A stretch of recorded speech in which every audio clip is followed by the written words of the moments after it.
Amigas y amigos, muy buenos días, bienvenidos como todos los jueves, a su espacio Sin Fronteras, pero con Límites, por Radio Sintonía 1420 AM.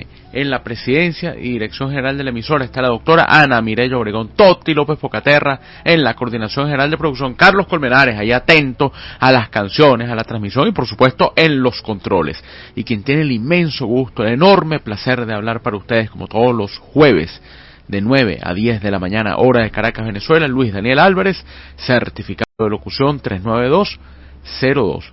Bueno, recuerden, estamos saliendo, por supuesto, a través del dial 1420 AM, estamos también transmitiendo por la cuenta de TikTok de Policreativa Consultores, a través de la página web de Radio Sintonía. Entonces, opciones para que ustedes nos escuchen. Y además de eso, si quieren posteriormente escuchar el programa, qué pasó en esa vuelta al mundo semanal, bueno, nuestra cuenta Telegram y nuestra cuenta YouTube, @Luis Daniel Álvarez V Radio, @Luis Daniel Álvarez V Radio, ahí podemos entonces también encontrarnos. Ustedes escuchan, nos plantean temas, asoman ideas, hacen comentarios, discutimos, debatimos, acordamos algunos puntos. Bueno, esa es la idea de comunicarnos a través de distintas plataformas. Nos preguntan en el TikTok de Policreativa Consultores, @Policreativa Piso Consultores.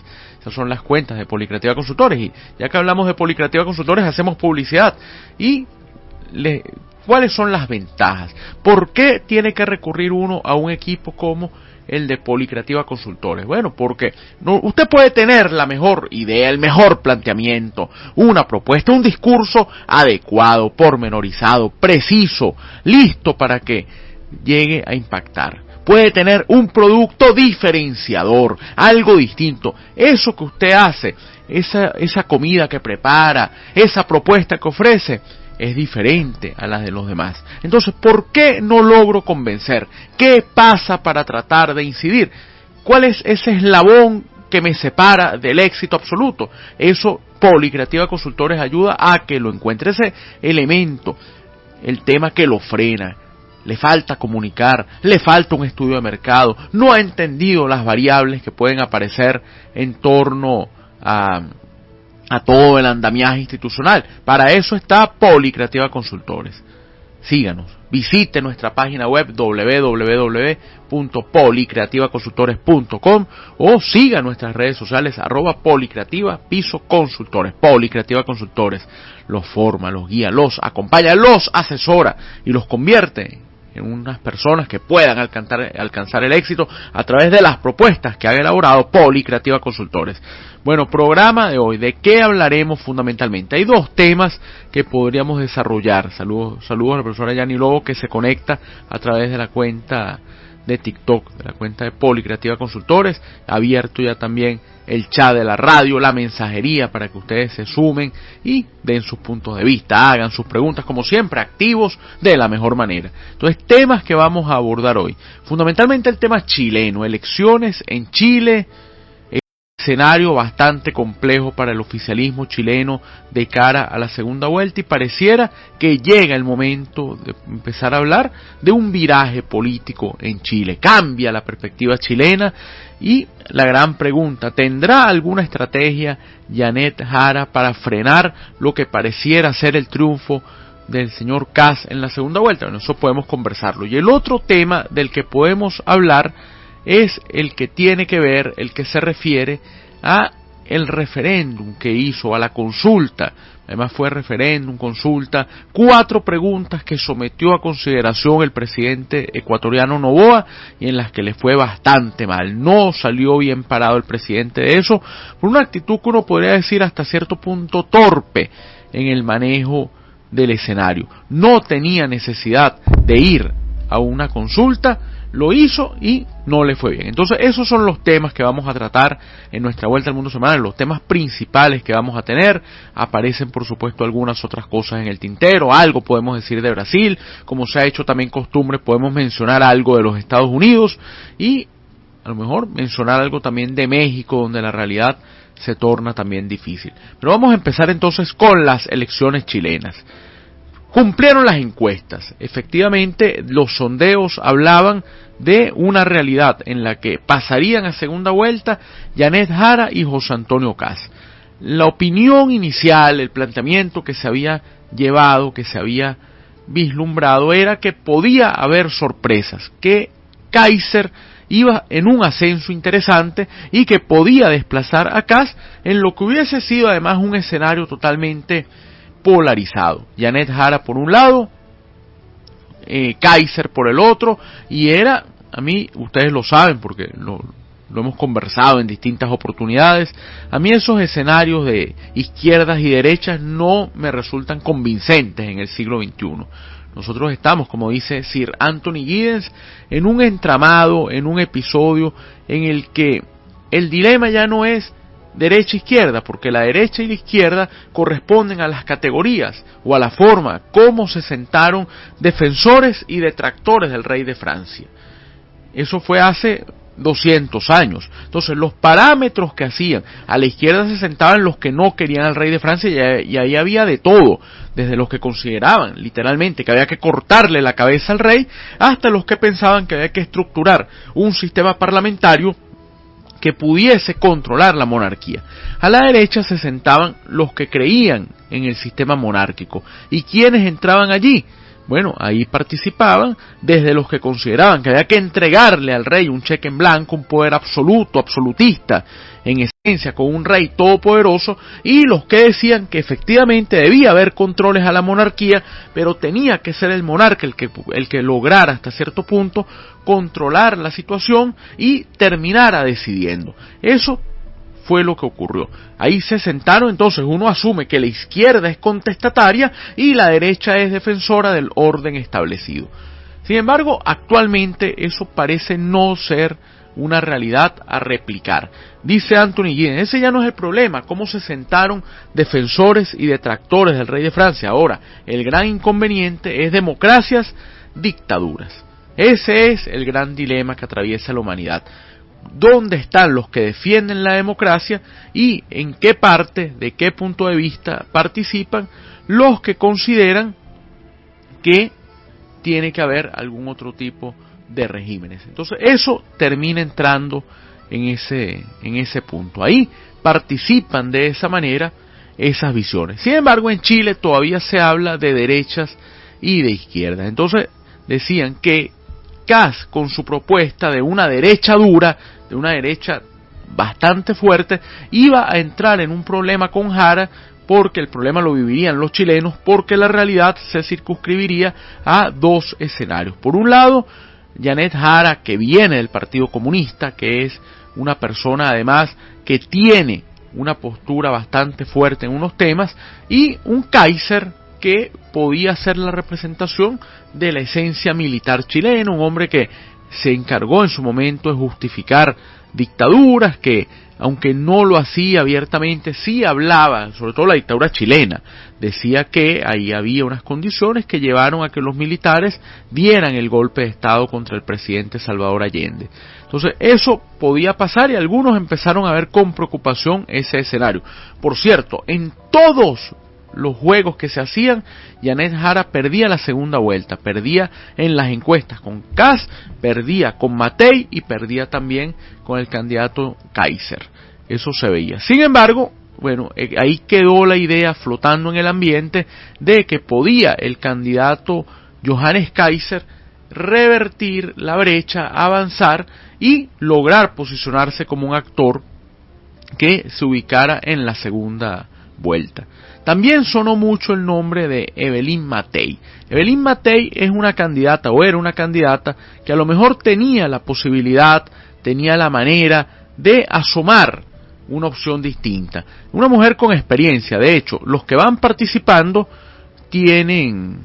Bueno, saludamos también a la licenciada Valentina Colombo, que nos está escuchando, un gran abrazo para ella. Bueno, les decía que el tema de Evelyn Matei es que ella y Jara eran las únicas personas con experiencia en cargos ejecutivos. Entonces Matei buscó vender una opción, soy distinta al gobierno, me desmarco de algunos temas, sin embargo empezó a ser vista como la figura que podía garantizar y que podía asegurar la posibilidad de que no se diera un golpe, una ruptura abrupta dentro del escenario político chileno, y recibió el apoyo de algunos sectores de la llamada concertación, los que gobernaron antiguamente en los gobiernos que sucedieron a la dictadura, y personas a lo mejor de tendencia social cristiana, socialdemócrata, socialista democrática, que no les gusta la postura de Yanez Jara, no les gusta lo que ha hecho Gabriel Boric, sin embargo no van a votar tampoco por un personaje como Kast, que es ideológicamente indefinido, no van a votar por Johannes Kaiser, que es un hombre además frontal, que cuando le preguntan en un debate un personaje internacional que usted admire, se le ocurre contestar que es Henry Kissinger, y Henry Kissinger es muy mal visto en la historia chilena porque dicen que es el que está detrás del golpe de Estado que se le dio al presidente Allende. Bueno, ya activo los mensajes. La señora Yolanda nos dice: buen día, escuchando el análisis de las principales noticias del mundo. Un abrazo a la señora Yolanda. La profesora Yani Lobo escribió aquí también, la habíamos saludado por el TikTok, la saludamos acá en la cuenta también de la radio, en nuestro chat de la emisora. Dice: buenos días a todos, un gusto saludar desde Caracas. Buena la idea que tiene la profesora Yani Lobo, porque a mí me gustaría también aprovechar, ustedes que están tan activos, les gusta participar en el chat, que nos digan desde dónde nos están escuchando y desde qué medio nos escuchan. Si están en Venezuela, nos escuchan a través del dial o nos escuchan a través de la página web. Recurren a alguna de las aplicaciones, nos están siguiendo a través de la cuenta TikTok de Policreativa Consultores. Eso es también un buen ejercicio para focalizar y ver dónde vamos colocando banderitas de Sin Fronteras pero con límites, porque crece nuestra audiencia y ustedes desde donde estén nos están escuchando. Uno tiene el mapa, lo hablábamos ayer con Toti López Pocaterra, y uno va viendo cómo dentro y fuera de Venezuela, bueno, vamos llenando espacios y llegando a distintos lugares. Entonces, les decía respecto a Chile que ese sector tradicional de la política chilena no va a votar por Kaiser, no va a votar por un hombre que dice que admira a Henry Kissinger, que generó en su momento inquietud en la historia chilena. Entonces, Matei se pensó podía también avanzar un poco más en la medida en que se daba un escenario de buscar una relación hacia el centro. Y participaban otros, Harold May Nichols, fue además un hombre influyente en la Federación de Fútbol de Chile, y trataba hasta cierto punto de mostrar, de ejercer un rol de centro muy pedagógico, muy didáctico, que no le sirvió. Marco Enrique Gominami, una participación más, cada vez con menos fuerza. Yo me atrevo a decir que al evaluar las campañas electorales, la de Marco Enrique Gominami fue una campaña interesante al final. Yo pienso que es que no le dio tiempo. Fue un hombre que a lo mejor porque no tenía nada que perder, decidió ser muy auténtico en lo que pensaba y no tener miedo a las formas o a lo que pudiese mencionarse en torno a su figura, y optó por ser muy libre, ser muy abierto en todo lo que él quería asomar y plantear. Y finalmente la candidatura de Eduardo Artés, pintoresca. El profesor Artés es un comunista convencido, incluso daba de qué hablar, hablaba de China, hablaba de Corea del Norte, discrepaba y avanzaba. Pero hay un candidato que no he nombrado, que es Franco Parisi. Franco Parisi es una incógnita, no es primera vez que participa, tiene un partido llamado el Partido de la Gente, que es un partido que suena mucho, pero no tenía hasta ahora una representación marcada a nivel parlamentario, y es un candidato populista de esa nueva era de la antipolítica. Entonces esos fueron los abanderados en la contienda chilena. Entonces participan todos ellos, van, y como les digo, se daba por descontado de que habría segunda vuelta. Nunca se pensó en que podía alguno de ellos ganar en la primera ronda, podía convertirse en presidente el 16 de noviembre, que había que esperar al 14 de diciembre para ver cómo se daba finalmente el resultado. Y el otro punto que se tenía ya como un hecho era que Yanez Jara pasaría a la segunda vuelta, que la candidata de Unidad por Chile, la dirigente del Partido Comunista, ya separada del partido, porque además ha asumido una campaña bastante plural, bueno, que Yanez Jara y la exministra del Trabajo y Previsión Social avanzaría. Entonces el tema es contra quién competiría Janet Jara. Bueno, se dieron los resultados y Janet Jara obtuvo el 26,85% en el escenario electoral. Llegan más mensajes aquí, nos dice Dolores: hola, escuchando desde Mérida. Gracias, Dolores, un gran abrazo a las tierras andinas. Oliveira dice: buenos días, muy interesante el análisis, escucho desde Coro, Estado Falcón. Oliveira, un gran abrazo y a las tierras coreanas, a las tierras falconianas. Y Lozada dice: siempre hay muchas incógnitas, no siempre se sabe. Lozada está en el cafetal, totalmente Lozada, que aquí entre nos, y menos mal, porque ustedes se imaginan que todo pudiera conocerse previamente. Qué fastidio, qué manera. Para empezar, no tendríamos nada que analizar, porque todo sería igual, no tendríamos trabajo quienes nos dedicamos a la consultoría, quienes hacemos análisis de riesgo y entorno, porque si todo es igual, con usted aprenderse la formulita, la ecuación, la aplica y tiene el resultado. Entonces, menos mal que hay incógnitas, porque lo llaman también a uno para tratar de interpretar y de entender esa realidad. Entonces, buena esa acotación Lozada, porque no siempre se sabe, y efectivamente. Entonces les decía que Janet Jara obtiene el 26,85%. Quiero quedarme con algo de la cifra de Jara antes de dar los otros resultados. Es una votación, vamos a usar el término, mala. Una votación, usted dice: claro, pero mala, pero ganó. Claro, pero se esperaba que superara el 30%. Y se veía con un gran ideal que alcanzara el 35%. Porque con una base del 35%, Janet Jara podía moverse con habilidad para tratar de incidir en el resultado y tratar de imponer una corriente que la llevara a la presidencia. Pero con un 26,8%, que se menciona en los medios chilenos, es la peor votación de la izquierda en la historia democrática chilena. Bueno, pareciera muy poco lo que puede hacer la exministra Jara para tratar de ganar las elecciones. ¿Quién va también con ella a competir en la segunda vuelta? José Antonio Kast, el candidato del Partido Republicano, que fue diputado, fue candidato presidencial y que es un personaje que arrancó la campaña de una forma interesante. Él obtuvo el 23,92%, una campaña con una postura, vamos a decir, muy llamativa, donde puso, lo dijimos aquí en Sin Fronteras pero con Límites por Radio Sintonía 1420 AM, puso Kast a hablar de él. En cualquier momento generaba ruido y todo era Kast. Y Kast había conseguido esa máxima. No importa que hablen bien o que hablen mal, pero que hablen. Ese era el objetivo que tenía José Antonio Kast, dar de qué hablar.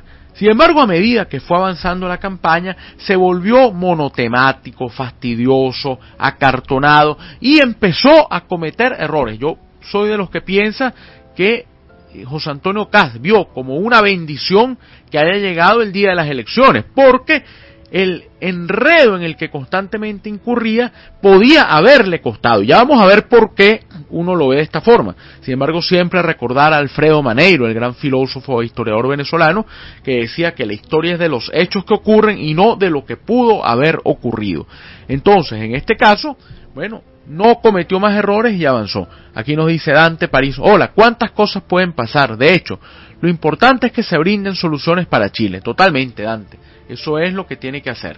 La idea es que avancen y que logren los chilenos tener esa vinculación y esas respuestas que ellos anhelan y aspiran como sociedad. Entonces, Kast, incluso al final de la campaña, fue a un acto y se le ocurrió presentarse con una pared de un vidrio blindado. Él dijo que la sensación era que él le daba una enorme inquietud, que había angustia por la situación de seguridad y él quería protegerse, pero ahí brindó el mensaje equivocado el señor Kast. Nos dice Dante que él escucha desde San Bernardino. Bueno, gracias, Dante. Y para hacer ese ejercicio de ver desde dónde nos oyen, ahora, como les digo, focalizar y ver además qué temas pueden surgir allí que les interese y que quieran que tratemos, ¿no? Entonces les decía que Kast se presenta, dice que él va con una pared porque tiene temor de la seguridad y la sensación es distinta.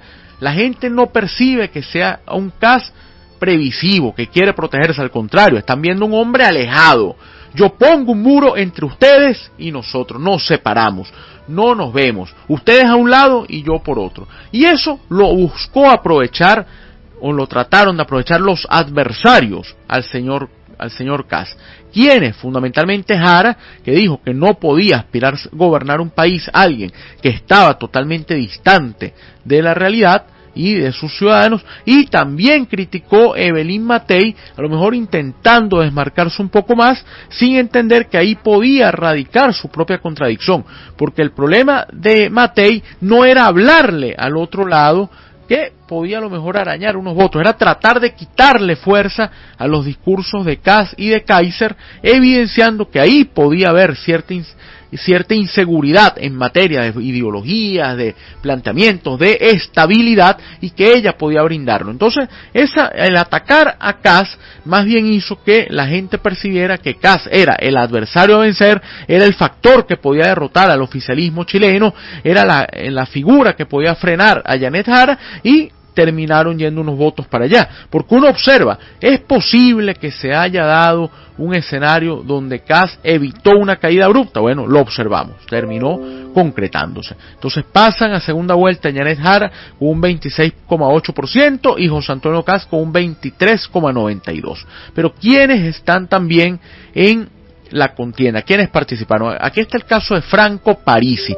Franco Parisi, contra todo pronóstico, se convierte en una figura que se ubica en el tercer lugar, en el gran elector de esta segunda vuelta, con un estilo además muy peculiar, una manera de ver la realidad bastante controversial. Logró Franco Parisi el 19,71%, arrastrando incluso comentarios de que él no vive en Chile, de que él se presenta cada vez que hay elecciones, de que él hace turismo electoral en el país cuando hay unos comicios para ir, y que le den además los fondos que se obtienen a través de los votos.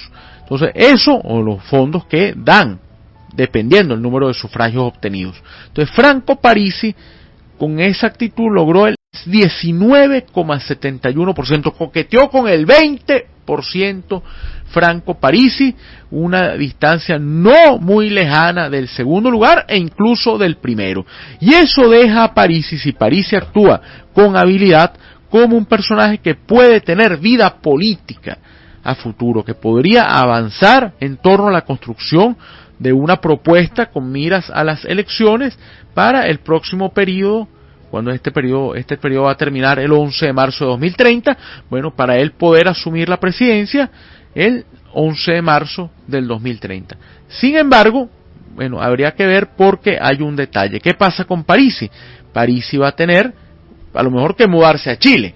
¿Cómo mudarse a Chile? Sí, porque Parisi vive, como hemos dicho, en Estados Unidos, no está totalmente vinculado a la realidad y se presenta, y con todo y eso le va bien. ¿Por qué? Porque, entre otras razones, Parisi representa lo distinto, lo diferente. No me gustan los políticos tradicionales, no me dice nada la política tradicional del Partido Socialista, de la Democracia Cristiana, del Partido por la Democracia, del Partido Radical, pero tampoco me dicen nada los actores del gobierno de Boris, tampoco me dicen nada los actores de la llamada derecha, la UDI, Renovación Nacional, el Partido Republicano de Kast. Entonces, ¿qué hago? Me voy con un hombre, nos dicen por aquí, don Gonzalo, saludos desde Bogotá. Bueno, un gran abrazo para él. Acuérdense que estamos transmitiendo a través de la página web de Radio Sintonía, a través del dial de la emisora 1420 AM, y estamos también por el TikTok de Policreativa Consultores, recibiendo además mensajes por todas estas plataformas en las que ustedes nos hacen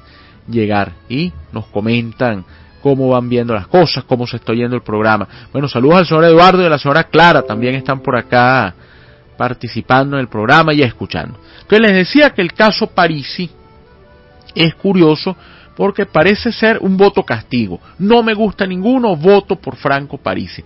Y a Franco Parisi le va muy bien y puede jugar con habilidad para ver cómo queda en esta elección. ¿Y qué puede hacer? No hablo bien de los candidatos en la primera vuelta, no hablo bien ni siquiera de él mismo. Un hombre bastante controversial y polémico. Sin embargo, hay que prestarle atención y es una votación alta.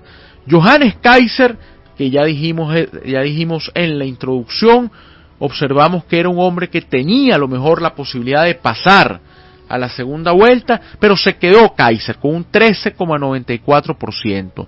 La dureza de Kaiser, que incluso en el último debate buscó suavizarla entregándole a Evelyn Matthei una flor, resultó insuficiente y la gente probablemente le tuvo miedo a un Kaiser que ya dijo que iba a apoyar a José Antonio Kast en la segunda ronda.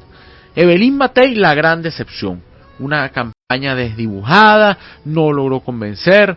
Ella iba abanderada por la Unión Demócrata Independiente, la UDI, que llegó a ser el partido en Chile sumamente fuerte, que es el heredero de la tradición del pinochetismo. Evelyn Matei, una figura que incluso buscó hacer campaña tomando en consideración a la figura del presidente Piñera.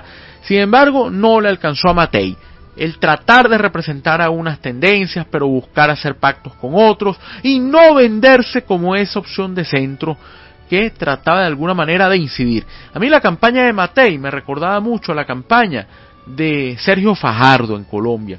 Sergio Fajardo coqueteó con la presidencia colombiana en la contienda en la que fueron a segunda vuelta Iván Duque y el hoy presidente Gustavo Petro. Y se quedó por muy poquito Fajardo, que ha podido ser presidente de Colombia por una razón. Porque si Fajardo hubiese pasado, los detractores del uribismo que no querían que un seguidor de Uribe como Duque llegara a la presidencia, hubiesen votado por Sergio Fajardo. En el caso contrario, si hubiesen sido Fajardo y Petro, la gente del uribismo, la gente de la política tradicional que no quería a Petro en la presidencia, pues lo conocían como senador y sabían cuáles eran sus propuestas y sus discursos, hubiese optado por votar por Fajardo. Sin embargo, Fajardo no le alcanzó, se quedó muy cerca como se quedó Franco Parisi en esta elección. ¿Qué ocurre entonces finalmente? Bueno, que termina dándose un panorama en el que vuelve a competir Fajardo y en el último debate termina Fajardo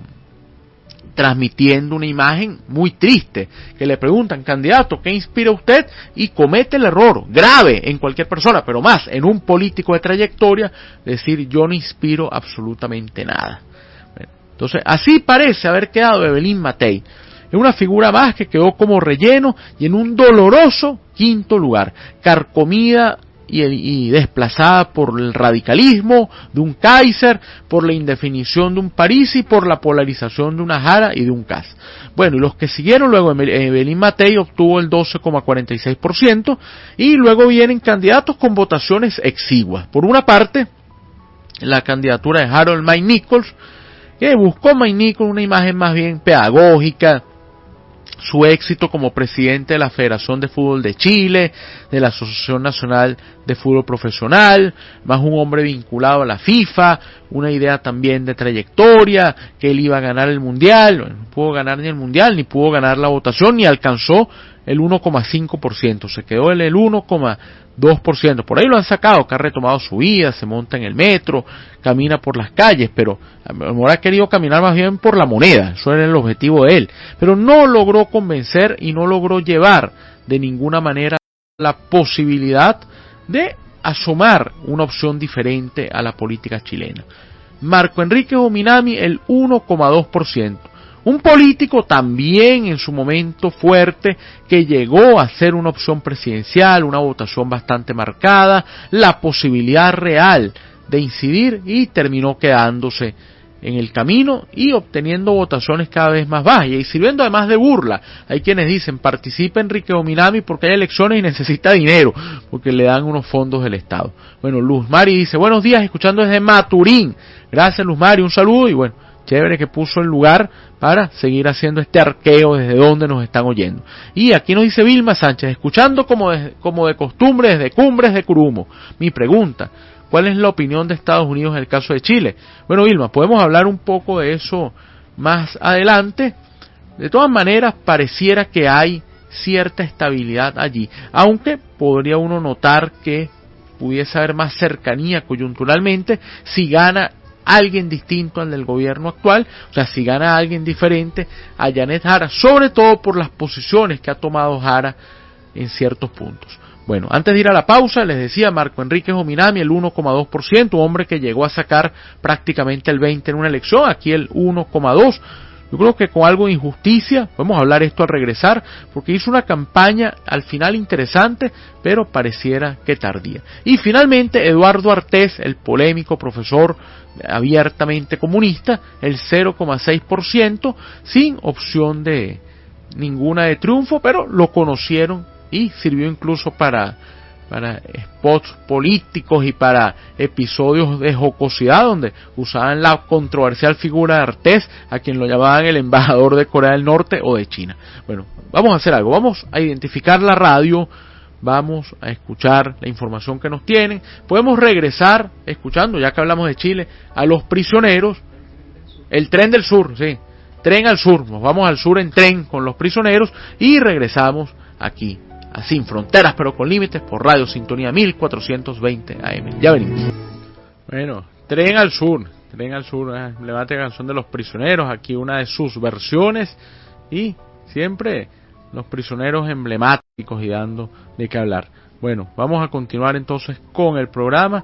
Antes de hacer publicidad, mandar un saludo a Víctor Elena, a Vicky, que además futura médica, cumplió años ayer, ella está en los Estados Unidos, así que para Vicky, muchas felicidades, muchas bendiciones, muchos éxitos en esa carrera que la va a llevar Dios mediante a ser una profesional de la medicina con mucho compromiso, así que bendiciones Vicky, muchas felicidades y celébralo en compañía de tus papás, de tus hermanas y bueno, siempre adelante y con muchos cariños. Un abrazo aquí desde Sin Fronteras pero con Límites 1420 AM en Caracas, Venezuela, para ti en los Estados Unidos. Y bueno, esperamos noticias de ese grado, cuando llegue el momento de ese grado de médica. Un abrazo para Vicky que cumplió años.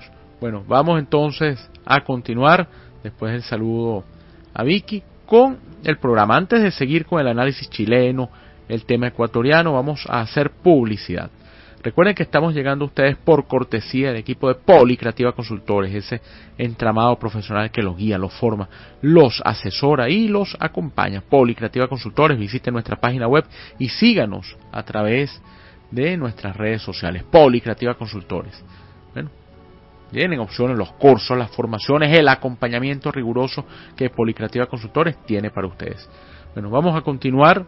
Mensajes a la radio, aquí nos dice Fabiana Becerra, ¿qué opinas de Petro y qué opinas de su gestión? Bueno, Fabiana está en Medellín, tocó un tema interesante, Fabiana, el tema del presidente colombiano. Nos dice el señor Antonio Domínguez, muy bajos los porcentajes para predecir qué puede ocurrir en la segunda vuelta chilena. Nos oye el señor Antonio Domínguez desde Bogotá. Totalmente, señor Domínguez. Sin embargo, aquí es donde vienen los elementos. Uno tiene que asumir que los votos no se endosan, los votos no van a darse directamente como un regalo, como se le entregan a alguien. Puede a lo mejor, ya Kaiser dijo, yo voy a votar por Kast y llamo a mis seguidores. Kaiser puede comprometer su voto, no el de sus seguidores. Sin embargo, es muy probable que la base de votantes de Kaiser no vaya a sufragar por Yanez Jara. Entonces ahí hay un sector importante que va. El de Belín Matei habría que ver, yo creería que una parte fuerte de ese 12,46% va a migrar a Kast. Sin embargo, hay una parte que iría con Jara. La gran incógnita es qué hará la gente de Parisi, qué sacará Parisi para poder observar. Y los otros candidatos, Maynicol, Enrique Ominami y Artés, deberían, por razones de lógica, su electorado, su base electoral, ir hacia la opción de Yanez Jara. Sin embargo, pueden votar nulo, porque por ejemplo el profesor Artés ha señalado que para él el gobierno actual y Kast no se diferencian en nada, que son parte del mismo sistema y del mismo entramado. Así que eso queda allí. Bueno, dice el señor Eduardo y la señora Clara nos oyen también desde Bogotá. Bueno, abrazos para ellos. Entonces, le va a tocar, va un panorama muy difícil. ¿Qué puede hacer Yanez Jara? Tratar de convencer de que ella no es una opción controversial y radical dentro de la política, de que puede continuar una labor social. Si a mí me tocase asesorar a Kast, lo primero que le diría es que trate de hablar menos, porque cada vez que habla compromete, y que trate de ir a un ritmo muy tranquilo en la campaña, porque tiene la base, tiene la estructura y la capacidad de revertir esa brecha, pero genera inquietud y genera polémica, y eso podría terminar afectando. Tendría que haber una catástrofe, nos decía ayer una persona influyente en Venezuela desde la perspectiva chilena. Dice Eloy, wow, el panorama es confuso para mí. Eloy nos escribe desde Palo Verde. Sí, totalmente. Y como nos decía el señor Antonio Domínguez, pareciera que no hay aún posibilidad u opción de saber qué es lo que vaya a ocurrir. Yo creo que le cuesta a Jara verlo. Nos decía esta persona, yo creo que tendría que haber una catástrofe para que Kast pierda las elecciones, un escándalo que a lo mejor en el poco tiempo que queda menos de un mes para las elecciones, para la segunda vuelta, pueda darse. Hoy es 20, las elecciones son 20 de noviembre, las elecciones son 14 de diciembre. Entonces, no pareciera que haya opciones y posibilidades. Nos preguntaban qué idea, qué posición, qué postura puede tener el gobierno estadounidense respecto a Chile. Bueno, conociendo a Donald Trump, es muy probable que prefiera que gane evidentemente una figura como la de Kast, porque con él pueden conseguir algunos asomos, pueden tender algunos puentes, un Kast que se podría parecer algo más a Milei, que podría establecer cierta relación también con el presidente de Bolivia, Rodrigo Paz, que tiene además cercanía o ha buscado acercamientos con el gobierno estadounidense. Entonces podría tener el gobierno americano la idea o la presunción de que preferiría a una persona como Kast en la presidencia que a Janet Jara. Por cierto, hoy son 115 años del estallido de la Revolución Mexicana, hoy 20 de noviembre, día de la Revolución. Y bueno, feliz 20 de noviembre. Entonces está ese dato allí. Bueno, para cerrar el tema chileno, que nos ha llevado buena parte del programa, decir que gane quien gane las elecciones, va a tener que competir con un Congreso totalmente polarizado, prácticamente dividido en dos grandes trozos, donde también a lo interno de cada una de estas estructuras van a tener que buscar acuerdos y van a tratar de construir algunos consensos para ver cómo pueden blindar al gobierno. Un Congreso dividido, un Congreso con cantidad de actores que llegan y que llegan, y un Congreso que se renovó parcialmente. No todo el Senado se renovó, algunas regiones no lo hicieron, pero se quedan por fuera nombres importantes. Gente como José Miguel Insulza se quedó por fuera, el exsecretario general de la OEA y exministro. Termina saliendo, no logró reeditar su mandato en una necesaria revisión que hay que hacer también de los partidos políticos. Gaetano nos dice: hola amigo, te escucho desde Maracay. ¿Puede haber una influencia con Trump? Yo creo, Gaetano, que a Trump no influye nadie. Él hoy nos dice que él también cree que no puede revertir Jara. Gaetano dice que si puede haber influencia con Trump. Parece que Trump, inmiscuirse Trump en la contienda puede ser controversial.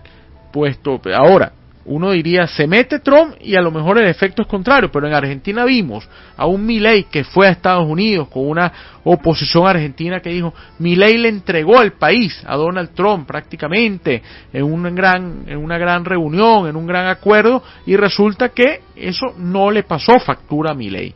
Aquí podría haber, a lo mejor Trump manda un mensaje, me gustaría ver, es un tipo amable, como él habla ahora de la gente.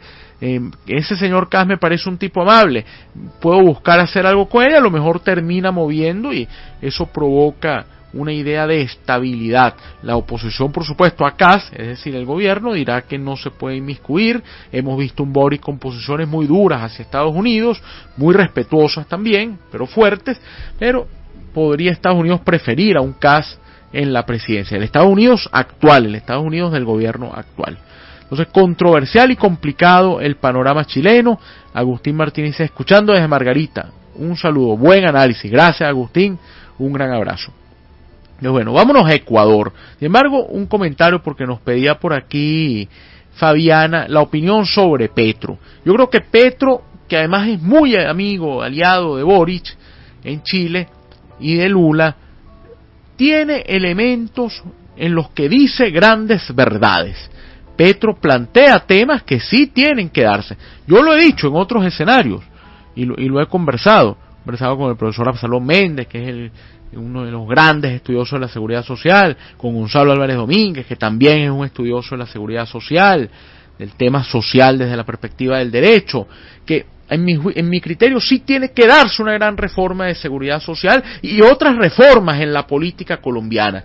Tiene que avanzarse en la construcción de una sociedad cada vez más justa. Ahora, la forma en que lo hace Petro es muy torpe, porque Petro dice las cosas, pero lo hace en un sentido que la gente se aparta se deja de lado esa visión de lo que está diciendo para enfocarse en el fondo. Entonces, Fabiana, yo pienso que Petro llega a la presidencia colombiana porque, como dice Lozada acá, él está de acuerdo, ciertamente Petro dice grandes verdades, por eso termina llegando, porque hay una situación de inequidad, porque el resto de aspirantes con los que compitió Petro tampoco tenían nada que ofrecer, el polémico ingeniero Rodolfo Hernández, el Sergio Fajardo que no movía nada, Fico que tampoco lograba motivar a la gente, todo eso confluye para que Petro pueda llegar, pero el problema es que Petro termina siendo una gran frustración, termina siendo una idea que no logró concretar las grandes reformas porque se quedó peleando con los medios de comunicación, haciendo cadenas, polemizando con los poderes,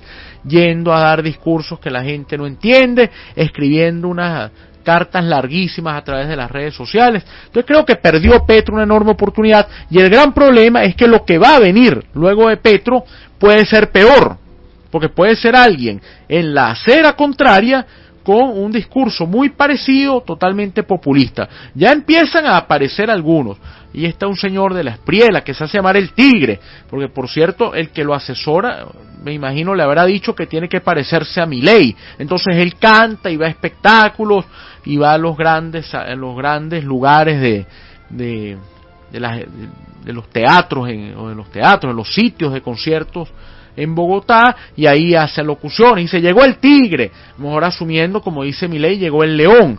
Entonces, eso es la oposición a Petro. Uno preferiría buscar a alguien en el medio, lo acabamos de ver con Chile, Boric llega a la presidencia enfrentándose a Kast, y los términos medios que había allí, desdibujados completamente. Pasa en Brasil, el mundo brasileño está circunscrito a Bolsonaro y Lula o Bolsonaro. Entonces, ¿qué pasa con los demás? No hay otros actores, claro que existen, pero no han sido lo suficientemente fuertes para tratar de imponer una agenda, tratar de imponer un discurso y ganar y romper esa polarización. Eso es lo que está pasando en Colombia, entrampada la sociedad completamente entre Petro y esos actores que están al frente. Y en el medio, los que existen, por ejemplo, como Sergio Fajardo, no inspiran lo suficiente, usando palabras de él, o no inspiran nada para tratar de incidir. Entonces creo que es el gran problema de Petro. Y Débora Toledo dice, ¿hacia dónde piensas que va Latinoamérica? Débora está en Cebucán. Bueno, Latinoamérica va a la deriva, porque observa que no hay consenso, que está otra vez todo marcado por unas situaciones internas, que hay un peligroso avance hacia el personalismo, y eso tiene que ver con la política ecuatoriana. ¿Qué observamos en Ecuador? En Ecuador nos dimos cuenta de un presidente que viene de ganar hace unos meses las elecciones, que es el abanderado de la lucha contra el correísmo, y creyó Correa de que él podía con esto tener el cheque en blanco de la sociedad, y buscó un referéndum y una consulta. ¿Qué decía el referéndum? 3 preguntas.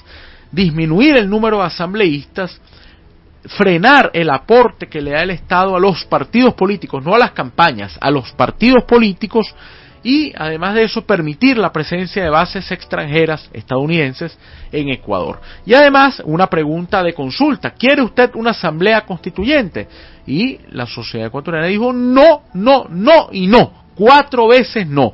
No nos gusta la propuesta que está asomando el presidente Noboa en este caso, que fue el que lo hizo. Uno a veces se confunde con Correa porque es el mismo intento de mantenerse allí y de estar. Y entonces Noboa, la gente dice, está bien, hizo cosas, avanzó, derrotó al correísmo, entró a la Embajada de México, es capaz de hacer cualquier cosa, violó la inmunidad diplomática de entrar y sacar al ex vicepresidente Glass y meterlo en una cárcel.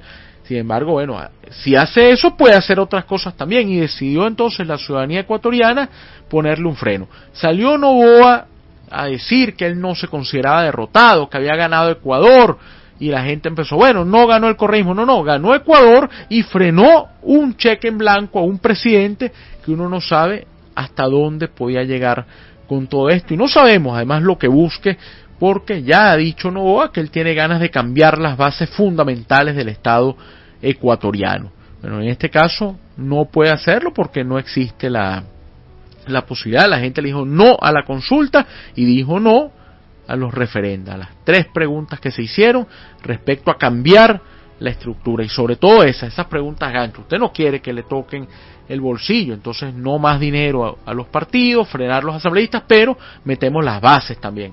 La gente dijo no hay preguntas contrabando, no queremos ahorita nada de eso. Bueno, vamos llegando al límite del tiempo, de nuestro espacio, acercándonos ya a las fronteras del programa. Sin embargo, brevemente, la polémica reacción de Trump, la visita del príncipe saudí, la llegada, el tema que se ha dado respecto a Khashoggi, el periodista asesinado, y la forma en que Trump ha venido desarrollando su relación con la prensa, sobre todo en los últimos días, producto de estas inquietudes y acusaciones de aparecer en la polémica lista Epstein.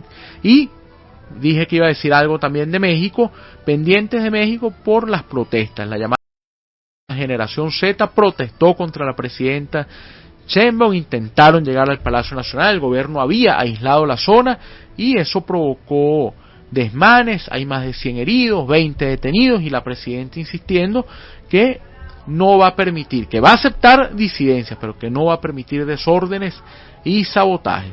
Bueno, complejo entonces el panorama. Hacemos publicidad, recordamos que llegamos a ustedes por cortesía del equipo de Policreativa Consultores, que los ayuda a encontrar ese elemento que les falta para triunfar, posicionar una idea y dar de qué hablar.